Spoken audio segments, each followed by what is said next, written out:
concerts and recitals are a ton of work. You pour weeks into planning everything so your students can shine and families are thrilled. So, on top of all of that effort, what if you crunch the numbers and realize you actually lost money on the whole thing? Today I'm talking with Darvin Lau, a studio owner who found himself in exactly that position. With some strategic help from our friend Mike Grande, Darvin completely turned things around, and now his concerts are actually profitable. I'm speaking with both of them about the specific changes that made the difference and how you can make your events work for your bottom line too.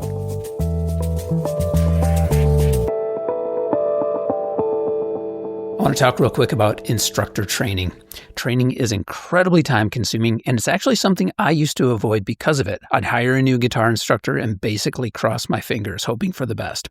That strategy, or lack of strategy, just wasn't sustainable. My goal now is providing staff with the right tools to teach effectively and feel confident. When I published Complete Guitar Strumming, I did all the hard, time-consuming work in the front end. Along with the book, I've created a free instructor companion guide and training videos to help new instructors learn the material quickly and teach with confidence. These are the exact same training tools I use, and anyone using the book gets access to them. So you don't need to spend hours training your guitar instructors. I've done the heavy lifting for you. Visit rockschoolproprietor.com/book for all the details. Welcome to Rock School Proprietor Podcast. My name is John Kazicki, and joining me today, I've got two guests. One is the founder of Bay Ridge School of Music in Brooklyn, and he's an all-around positive guy. He also travels with his music school internationally for a number of charitable events.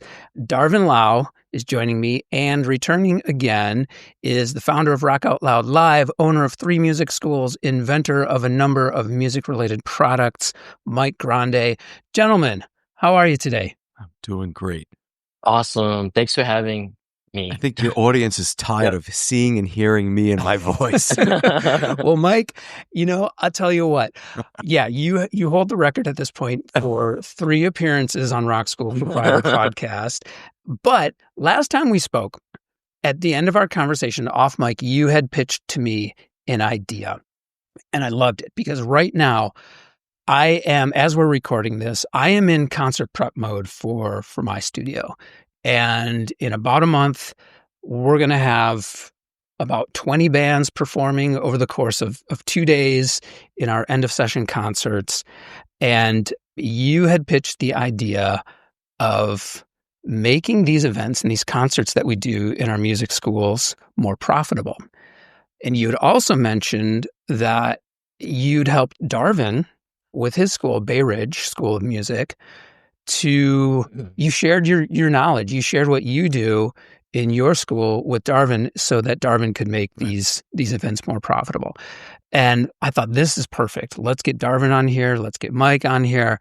And we'll talk about the events. And the hope is that in going through this process, at the end of this conversation, we'll have some bullet points or some actionable steps that the listeners can use from this conversation to implement in their own studios.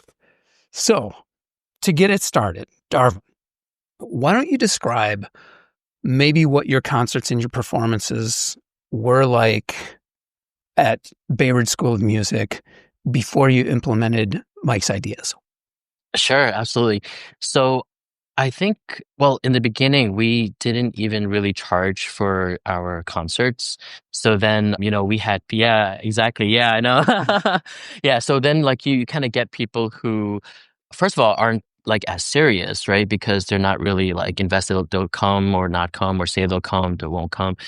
And also, we're losing money because, we have to pay the venue, we have to pay our teachers, we have to pay so many things, right?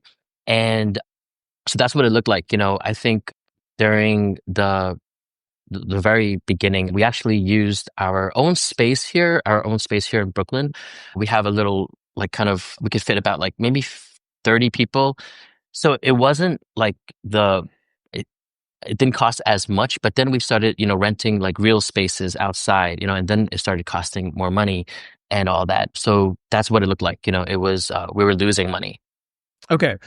So first off, I can certainly relate. I think a lot of studio owners can relate to the idea of not charging for events. And I can say for myself, I was in that position at one point too. And just like you described, what happens is the events get bigger. Or in my case, for me, the turning point was in the early days, I was doing these concerts all by myself, right? They were small enough where I could go there and I could load the gear in, no big deal. I could manage the stage and get the performers on and off, no problem, because they were small enough. But then as they become more popular, as they grow, then you realize like, oh, I'm going to have to make sure some of my staff is here. I'm going to hire some people. The costs start adding up. And it sounds like you were in that same boat. So Darvin, what were we talking about in terms of number of performers maybe, and when you were renting spaces, what kind of costs you were incurring? Yeah, absolutely. Right. No, that's a good point about like growing, because in the beginning it could work if you don't charge anything, like because you only have like when we were smaller, maybe we had, I don't know, like 15 or 20 performers in any one show. But I think that, now it's like we have like 300, I mean, like we have like 100 performers, and also like 300 guests or 400 guests, and I think that that's so the original thing, it wasn't scalable. It would probably cost like $1,000 to $2,000 to book a venue here in Brooklyn. It could be like a church, it could be like a music venue, but that's what it would cost. And then if you add in all of the staff and everything, that's easily $3,000, right? For maybe a 1 day, 5 hour like event, Right. and we'll split we'll split between probably 4 shows within 5 hours. So it's about like 45 minutes each show, and we'll have a little break, and then we'll try to split that 100 performers into that like 4 or 5 shows. Yeah. So like $3,000. Yeah. Yeah. Great description there. Okay. And then enter Mike. Mike, I don't know if you heard what was going on with Darvin, or Darvin, you reached out to Mike, and Mike put his palm right to his forehead there. Oh my gosh. Well, yeah, Darvin actually reached out. He said, could you get me in touch with the Bitter End? And that's when the ball started to roll. The venue, right? The venue. Yep. Okay. And Mike, you've done concerts at the Bitter End with your schools. Yeah. Now, when you've done those concerts, are you renting out the venue, or is the venue saying, yeah, you can come in because you're bringing all these people and we will make money on food and beverage? How's that work? You got to be a really good negotiator. Let me just go back to what Darvin had said earlier. He says, yeah, we were playing local churches. Folks, no one gets excited about playing St. Thomas or the St. Bernard Church. You're a rock and roll music school. You're going to sit there in pews. I mean, I don't know. So you got to think of your school as being like the rock star school, right? And parents want bragging rights. Don't forget, parents want that bragging right. So when I say to somebody that's playing the Bitter End, and by the way, Taylor Swift started there, and Lady Gaga, and Bruce Springsteen, and John Bon Jovi, and Green Day, because they start to say, holy smokes, you're going to get my child up on that stage? The whole mentality changes. So you got to choose the proper venue. Then you have to have the good negotiating skills with it. For example, I know that the Bitter End is not bringing any business in on a Sunday at 1:00 in the afternoon. No one's coming. Bingo. Right? So what I do is I call up the Bitter End or the Starland Ballroom or the Stone Pony or whoever it is, right? And say, listen, you guys aren't doing anything on a Sunday at 1:00. And I know you're union and stuff, but what if you can give us a discount on the price? And they're like, absolutely. So that's what I do. I do with every venue. And then when they tell them, listen, we're going to probably sell between, 500 or 700 tickets. And then all of a sudden the lights go on. And then I said, listen, if you rent us this particular venue, all right, we'll give you, and I start the conversation with how much you want. You never come up with that number. You left for them to come back. And they said, well, we ask for 1,500 or 2,000. I'm saying, but I say to them, okay, this is what we'll do. I will guarantee you your 2,000, but I'm only pay you 1,000. And that other 1,000 is going to be in the food and the drinks. And if you don't make that at the bar, I'll pay the difference. You have no idea. They say yes like that. If you can negotiate, so you first get their number. I want 15 or 2,000. Cut that in half because you know there's going to be 600 thirsty and hungry people, especially kids. Yep. And you tell them stack up on those chicken nuggets, and they sell out. They make $4,000 or $5,000. So you end up paying 50% of what they really wanted because you now have proven yourself. And the moment that last performance is over and that last person leaves, they say, "When can we book you again?" It's crazy. It's crazy. So you got to go out with these venues that you can't go to churches, you can't go to auditoriums, you can't go to libraries.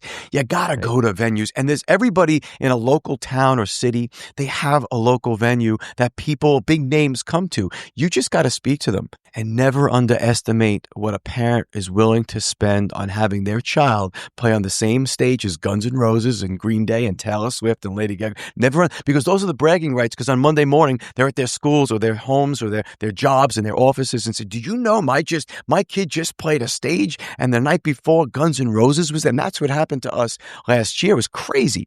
And that becomes the bragging rights part of it. And then the next time we play that show, you go from 60 or 70 people to 90 people, and then you have a waiting list to perform. And it's crazy. And the more that waiting list grows, the more you can charge for tickets and the more you can charge for registration.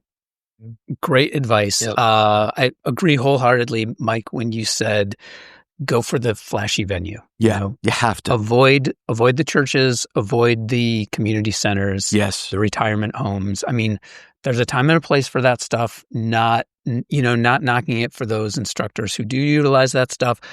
But for what we're talking about, for these concerts that we want to be over the top, I agree with you wholeheartedly. And actually, episode 52 of this podcast, Mandy and I talked about great events, and I talked a little bit more about that too. So that's another resource. Okay, so number one point is you're negotiating the price on the venue. Yeah. Now, I'm debating whether we go into, Darvin, what your performances are like now, or we go into how we kind of create these actions. Let me just, if I can interject, Darvin reached out to me, I think 4 days before and said, "This is my plan." Oh, yeah. That was a challenge. So if Darvin reached out to me 4 weeks before, I think the plan might have been incredibly different and he would have been a lot more profitable. So what Darvin, I think, believed, and believe, interject if I'm wrong, but I think he had one performer per song, as opposed to getting 4 or 5 kids in a band to perform. So when I spoke to Darvin, I'm like, "Darvin, you got to get all 4 or 5 kids to play together, because what does that teach them? It teaches them that they have to rely on their friends to make sure that they're actually practicing and they're getting ready. Because when they're in a job role, when they're 18 or they're 25 and they're relying on team players to get a project for their boss done, they have to be all held accountable. And that's what's so great about putting these little bands together. Because if the drummer doesn't practice, the singer and the guitar player is like, "Wait, you're not playing with a metronome. You really got to work on that, Tommy." And they become now friends, and then they have that connection between each other. That's priceless. So by putting one kid up there with 4 of your coaches or teachers, it's a whole different experience than getting 5 kids to perform in front of. And even if they make a mistake, most people don't even know. It's just getting up there to perform. So that also increases the amount of people that register from 50 to 100 as soon as you get those bands together. And now there's only going to be 100. So that means you got to put a first couple of groups of kids who might be playing 2 songs on the first song and the 15th song. So those parents and families can stay and stick it out for that whole 90-minute show. So you don't have that big chunk of people leaving. So there's a lot of things. Darvin also said, I said to Darvin, "What about ticket sales?" Ticket sales have to be held and distributed by the school owner. Never, ever, ever let the venue handle ticket sales. If they do, they're not your venue. Yeah. Great. I'll tell you why. This is so if you handle these ticket sales, it comes into the registration. You hand the parents tickets when they register. If that's left to the person that's running this event, which is the event owner, they don't know those people. There's no guest list there. And all of a sudden tickets are lost. You don't know if they paid. You need to be that person that holds them. And a perfect example is when we finished the Starland Ballroom, they thought every music school runs it like we do it, Rock Out Loud. So all of a sudden the School of Rock came and they told me when I was there last month, they said, "What a disaster how they ran things compared to the way you do," because they had the tickets ran ran through the door of the venue. So everybody had lost credit cards, lost tickets. They didn't know how much to pay. They had to pay more money. They had service fees. They had charges. And all of a sudden, that line lasted 90 minutes. And that ate up so much of the performance time. It was a disaster. Now, parents come with a ticket. They scan the ticket. They walk right in. That's the way to do it. You need, as a school, to have a registration fee and include 2 tickets with that registration fee. My registration fees have been growing every year. On that right now, they're at $110. So you get somebody comes in, $110, and a parent says, wow, that's a lot of money for one song, but we're spending 8 weeks with your child every week performing and getting them up on that stage, and we have to pay it. And that's the cost of the expenses. So that was one thing with Darvin. The next thing we spoke about was utilizing the space. So the bitter end has 16 front row seats. I said, Darvin, you sell VIP tickets. You'll never believe how many people are going to jump for VIP tickets. And he's like, well, it's just small little seats. I said, yeah, but the difference is a parent gets to say, I got a VIP seat.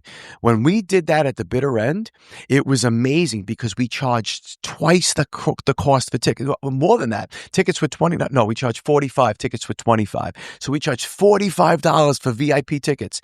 And the VIP tickets for the shows paid for the entire venue. And the rest, everybody came in, and it holds 120 people. So the rest was all profit right there. So I said, Darvin, you're going to do that? I don't think Darvin did that. But if he did, he would have made more profit on VIP tickets that would have paid for everything. That would be the next thing. The next thing you do is you hire a photographer. Why? Because parents are going to take pictures of their kids on their phones. They're going to get blurry. They're not going to be good. Hiring a photographer. When you hire a photographer, they might charge you mine charges me $150 for 90 minutes or 3 hours, whatever it is. And then what you do is you put them all on I got to Google. talk to your photographer, Mike. Mine is $700 for You're crazy. Oh my God. He's fantastic. My guy does Starland and Starland Ballroom, Stone Pony, all the outdoor events for all the majors. And he charges me $150. We're very close friends, but what we do is we put up hundreds of these photos on the Google Drive, and I put a giant Rock Out Loud watermark. And I say to the parents, for $5 or $10, you can own all the pictures of this show, your friends, your family, you can take your pictures and you can print them out without the watermark. And that's how I pay for the photographer. So if you're $700, charge $10, and you get 70 people to pay $10, you just paid off your photographer, and anything over that is profit. But they'll see the big watermark, and you'll get the watermark. So that if they like the pictures, sure, here's $10. We'll take those pictures. What's $10? And you got to profit off of everything. That's the thing. So you got to make sure you negotiate the price, whatever that price is. If it's $2,000, well, we'll give you $1,000. We'll guarantee $1,000. Here's the down payment. Anything over $1,000 that you make in sales, then we'll take the profit of that and you keep. So it's a $2,000 nut. You got it. But I guarantee we're going to have a lot of thirsty people and hungry kids. So that's the first thing. The second thing is make sure if there's VIP seating, sell it. Sell it to the parents, VIP seating. Get a photographer. These are the little things that we seem to forget all the time because we get so involved into those little performances. It's not about the song. It's about the performance. That's my 2 cents in about 15 minutes. Okay. That's great. Yeah. Love all of this. Now, back to Darvin. Now, when you went to the venue, and Mike, you mentioned the math on these performers. I'll say similarly, I used to do solo performances and bands in one show. And over time, I realized we can't do these solo performers anymore. It's terrible. Yeah. Yeah, because it takes up the same amount of time in the show.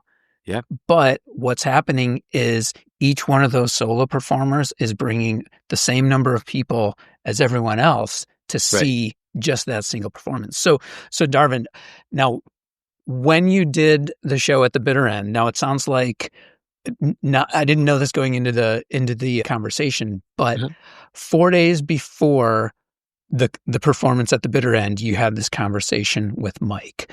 Now, Mike just went through all these things like negotiating the price. Obviously, I'm assuming you weren't able to do that with 4 days from the performance. There's a number of things I think that would take a little bit more time.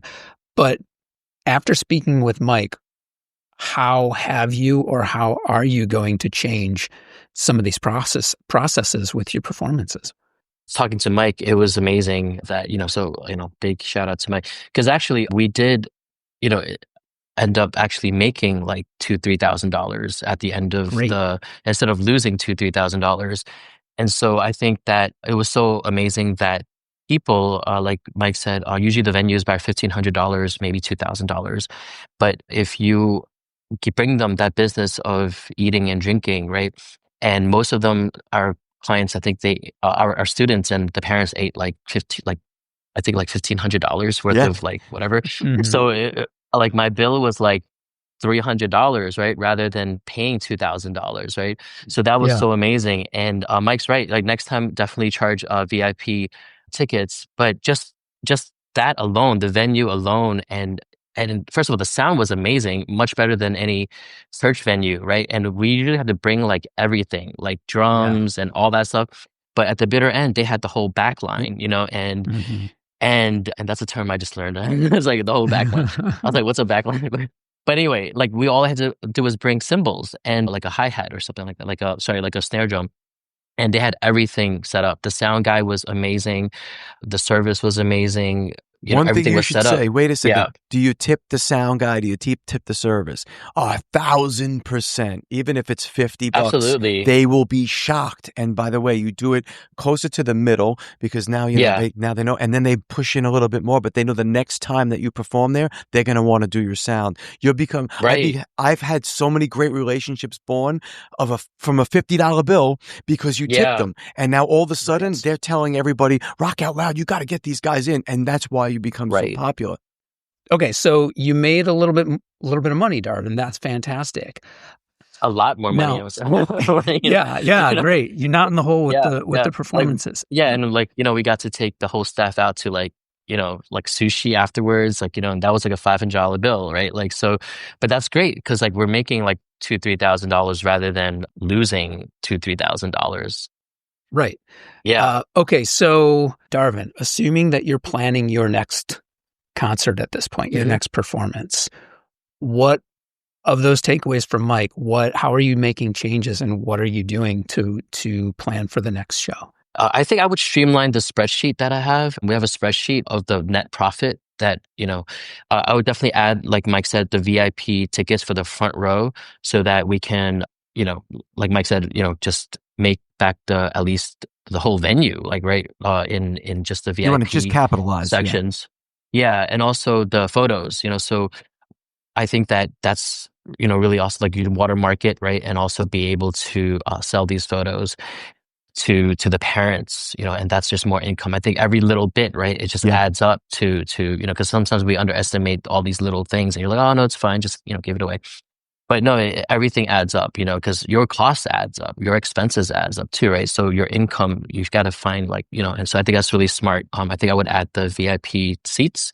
I would add the photos. And we do have our photo guide also does our video. So we have like little videos that we make also, and stuff like that. I think would be changes to make it even more profitable. Okay. I think the schedule was the question.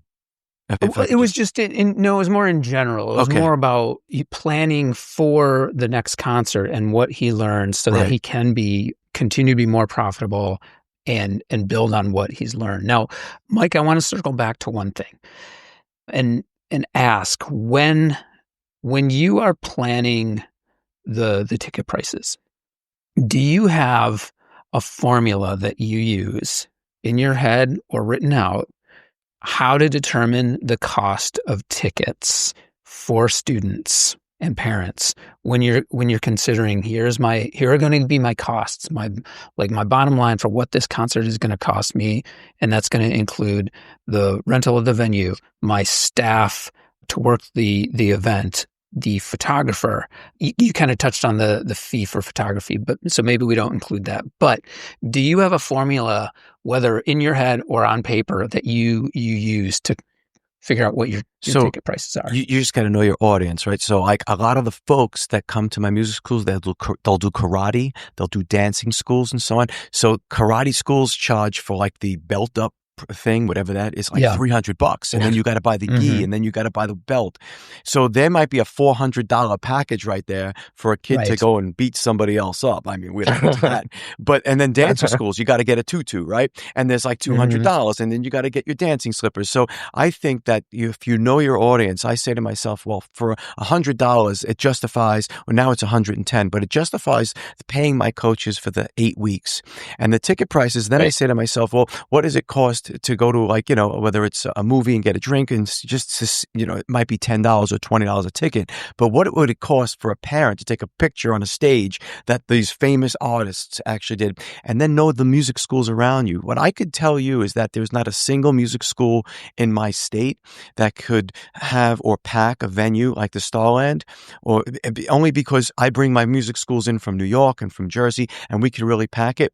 So that's my advantage. So other schools, I mean, I have to pay like $7,000 or $8,000 up front before anybody steps in. So a lot of music schools are strained, but because those registration fees are so, I don't think they're high, but they're so reasonable for what you get, and parents are willing to do that, those registration fees covers that $7,000. And then after that, the ticket sales. So you got to really think that what you're offering is of such value, and that bragging, I keep going back to bragging rights. People will say, oh, I go to the School of Rock, I go to Monmouth Music. But when they say they go to Rock Out Loud, they're like, yeah, I know about that. I'm sending my kid there too, because this is what they offer. Because if you could do that, then your price is literally, it's as high as you. I don't know if there's a number. I don't want to take advantage, because I could probably continue to charge more and more, but I'm not. But I know that this is something that I think is a reasonable number. So I justify it based on what parents pay for their karate and what they pay for the dancing schools. And I think it justifies it. Okay, clarifying question. Mike, when you talk about that registration fee, are you talking about that registration fee for all of your students, or is this a registration fee for the performance program? Performance program. You also mentioned understanding your audience. Yes. And you mentioned other activities like karate and dance. And I'll tell you from personal experience, and this was a big eye-opening experience that I had maybe 10 years or so ago, maybe 8, sitting at a dance recital for my daughter. And while I was sitting there before any of the performance started, I was just in my head calculating what we paid for these tickets. And not only for those tickets, but my wife was going to go back the next day with my in-laws, right? So those tickets and see the same performance. And then I'm calculating the cost of the shoes that my daughter needed for the different dances and the outfits. And at the end of the math, I just thought, like, I'm not charging enough. I'm not charging enough for these performances I do, right? And you're absolutely right. It's not necessarily about, now, I'm not saying I want to nickel and dime the parents of the music school, right? But because that's, in part, that's kind of how I felt, right? Okay, so we got to paying the fees for the classes. Oh, I'm going to change that mentality in 1 second. Keep going, John. Keep going. Mike is a proponent of nickeling and diming people. No, I'm not. No. That's not what. Because I think you're missing the point, right? Because the point is, you want to pay your coaches. You want to pay them a good number. Yes, that's what. Yes. I don't listen. I whether I'm profitable or not, I want to make sure that my coaches are being compensated for the hard work. Musicians are the last 100%. people to make money in this world. To me, anyway. 100%. No, where I was going with Mike was how I felt about the dance experience was that I was being nickeled and dimed. So my strategy was to say, like, okay, I'm not going to go like, okay, there's this fee and then there's this fee and like outfits and shoes and blah, blah, blah. You know, I'm going to present it in a way that I feel is a little bit more kind to my parents, but I'm still going to focus on making profit for those performances. That's where I was going, and that was my eye-opening experience. Now, one thing that I wanted to touch on, and I was surprised that this didn't come up a little bit, because this is something that I've definitely done, and I'm kind of leaning more into it, is the opportunity to sell merchandise at these performances, whether that is just your branded merchandise like school T-shirts or whatever, or maybe specific concert T-shirts for Oh these boy, I got one performances? for you. Oof. All right, so we learned, and I don't know if you've gotten different. We've learned that most of the time you don't sell shirts. That's always at the school. Your merchandise is always at the school. So the cost to bring it in, or the pain in the butt to bring it in the boxes and put it on displays. That's one thing. But do you want to know what sells at rock concerts, folks? Ready? A $1 earplugs. I have Rock Out Loud $1 earplugs. So when they come in, kidding. I as a matter of fact, I could run downstairs and I will show you them. They're branded for $1, and they might cost me 10 cents. For $1, you can protect your child's ears. Why not? And so the merchandise is the one. And if you need those contacts, I can get you. I don't even remember where I bought them, but yeah. So we put them in a fishbowl. We put $1 earplugs. So people want to bring their children, they're 5 or 6 years old, and they have their headphones on. Instead, they can put the Rock Out Loud earplugs on. So those work too. So we do sell merchandise. We just learned that selling things like, I guess the T-shirts, it was just too cumbersome to bring them in the hats and then put them up on the display. So that's one thing that we just don't do. Mike, we were talking before we started this about Gene Simmons, and man, you are like the Gene Simmons of the music school world with the branded earplugs thing. That like, if you wait 1 second, I can run down and you got to check these out. They're so amazing. They're really so amazing. You're gonna be like, holy smokes! How about this, Mike? Send me a picture of it. Absolutely. After our conversation, and then I'll blast it out there with this episode. We got to get into scheduling. That's the last thing, if we can talk about that. Super important, scheduling.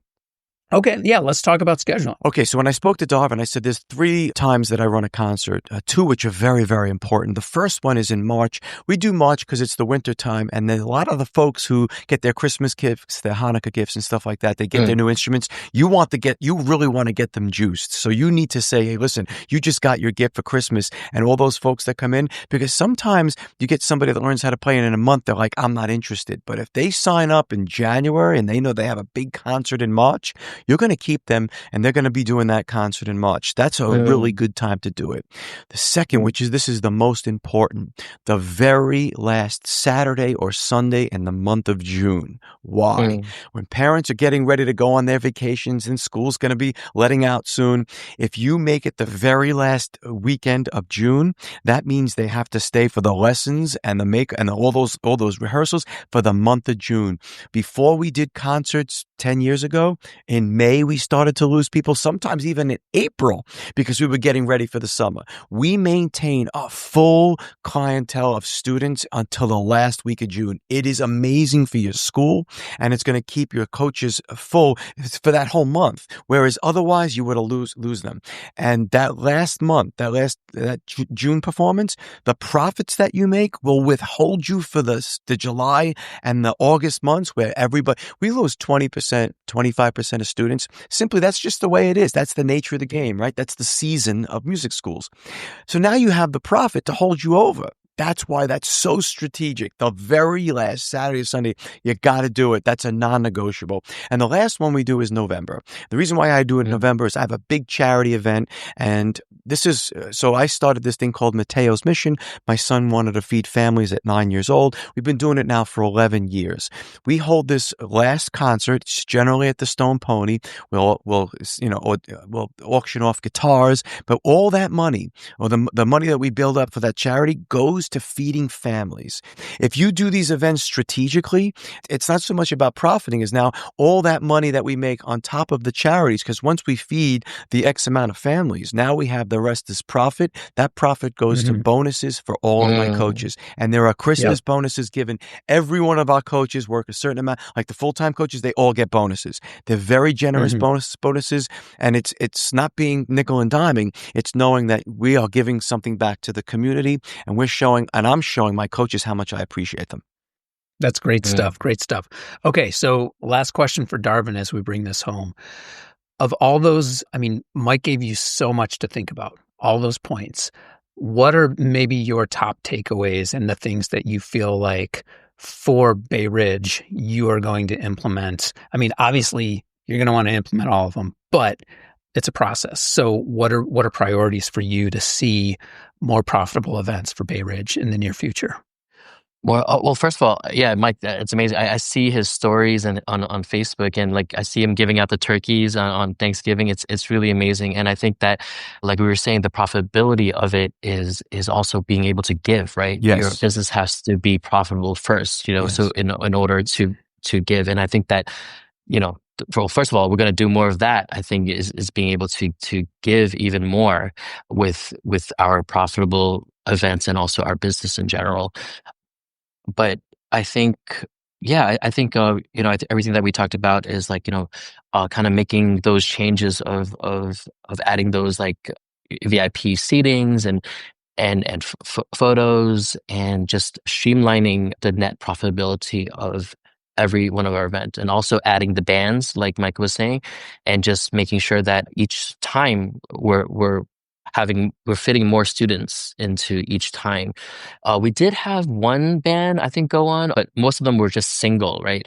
So we had like 4 or 5 kids in this past concert in one slot, but that could be every slot, right? Right. So in the Mhm. future, we need to do more of that. And the parents loved it. And also, like you said, the bitter end, the parents were like, some of them are musicians. Like, I played this venue like 30 years ago, and Wow. now my child at 8 years old Yes. is playing the See? same venue. How awesome is that, right? So, we're thinking of other cool venues in New York City because we're in New York City. You're like, why not take advantage of that, right? Like, Yeah. you have Yeah. so many venues, like Webster Hall, and there's so many other places that like just come to mind, but it's just we never thought about it, right? And even though we're in Brooklyn and that's in Manhattan, and at first there's so many things you're thinking about, oh, are people going to travel to Manhattan? Now that there's like congestion pricing and all that stuff, like you got to pay to get into Manhattan, but everyone showed up, right? And also it was a Sunday, so it was like free parking. So people just like people will make a way Yes. to see their child Yes. on a legendary venue. Honestly, it could be like, I have friends who like travel like out of the country, like they go to like Italy and go to all these places like Rock and Roll Hall of Fame in Cleveland. So I think like Mike was saying, never underestimate, what a parent will do, and also will pay to see their child on stage. So those are all the things that we're going to implement, and we're going to look for like even other venues, but use the same strategies that Mike was teaching me, in even like what cooler venues and all that stuff. But yeah, we loved it. Everything was amazing, and so we can be profitable and be able to give even more with the profits that we make. Love that. Love that. Yep. Darvin, I can't wait I hope like your next concert, you send me an update. Hey, here's what we did. Here's how it worked out. That sounds fantastic. Yeah, a P&L statement that shows you made $10,000. That's what I'm There looking you go. at. There you go. We did. I mean, yeah, we booked Carnegie Hall for next year, so that's cool. We actually did Carnegie Hall last month, and we also were able to play on the Cyclones baseball. It's kind of like Coney the Island. minor league of Coney Island of the Mets. And so that was really fun. So we were there a month or two ago, so we got to perform on the field. So that was really fun too. So like really cool venues and all that stuff. We'll keep going. I love this.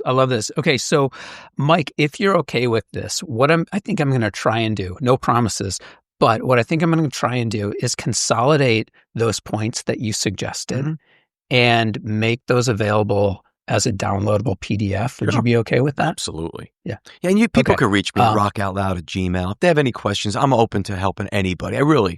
I have no problem. Fantastic. Well, gentlemen, I appreciate both of you coming on Rock School Proprietor Podcast today. Mike Grande, Darvin Lau, thank you guys, and we'll see you next time. Thanks so much. See you next time. Thank you so much.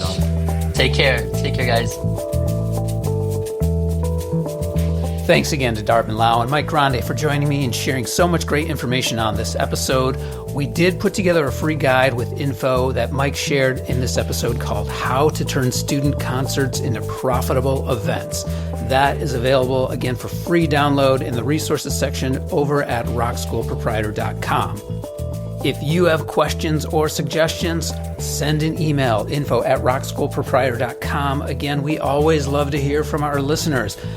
The resources are over there at the website, as I mentioned. We also have a Facebook group called The Modern Music School. On social, I'm at rock.school.proprietor on Instagram and John Kazicki on both LinkedIn and Blue Sky. Ratings and reviews on Apple Podcasts and Spotify. Always appreciated. If you enjoy the show and gain insight from our conversation, then we count that as a win. All we ask in return is that you pay it forward and please share the show with someone you think needs to hear it.